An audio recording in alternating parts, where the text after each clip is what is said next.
Jenson, how are you? I'm very good, thank you very much. Seems 5 minutes since you did that beautiful speech to the Brit media in Brazil, and now you're back for your 306th Grand Prix, matching Michael Schumacher, second only to Rubens Barrichello. Have you been watching the races? To see the fighting at the front, it makes such a difference. Now we've got two teams, suddenly people are like, Formula 1's on TV. There's two teams, there's four people fighting for a win, and it's exactly what it should be, and that's what we love. So when you see McLaren having all the problems they've had this season, have you thought, smart move, Jenson, good decision? I never smile when I see it because I've been with this team, this is part of my family for so many years, you know. It's been really difficult for them, really difficult.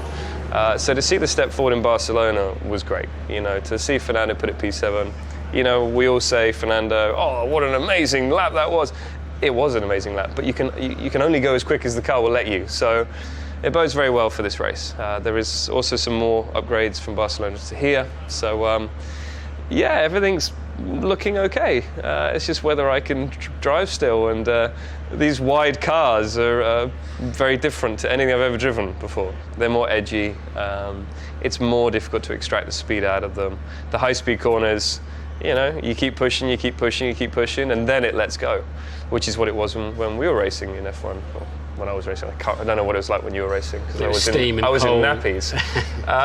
But the last few years, it's felt strange, because it's felt like a GP2 car on steroids. Whereas these things are different, and I think you can see that. You can see the experienced drivers that did race in that era really shining. There's been some high-profile people and some media saying, you're only here because you're contracted to be, you don't want to be here. This team would never make me race. You know, why do they want a driver that doesn't want to race? There's no interest whatsoever to them, and it's dangerous as well. Got the call from Eric, and immediately it was yes. You know, he said to me, as you know, Fernando's got this new challenge, Indy 500. Would you be interested in racing? And I said yes, immediately. And he was like, oh, it's a big weight off my mind. So, very excited. I remember turning around, my girlfriend was sat on the sofa with the two dogs, and I was like, I'm going to race in Monaco. And the dogs looked at me and just didn't care. And the missus thought it was amazing. I mean, as we know, you cannot keep the throttle pinned into Massenet or coming out of the tunnel if you don't want to do it, can you? I mean, the first lap, the first lap through the tunnel, I'm going to go flat.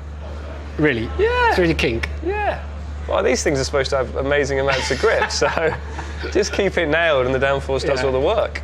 What do you think of Fernando doing the Indy 500? I think he's brave. I think they're all brave that race in the Indy 500. I'm not that sort of brave. I wouldn't want to do it. You know, I've lost two friends and two other people that I raced with when I was 9 years old. Clay Pigeon Super Prix was the race that I remember with Justin Wilson and Dan Weldon. Of course. So for me, first of all, my family wouldn't let me race in Indy 500, but it's nice that he wants to and he's able to. Do you feel any nerves?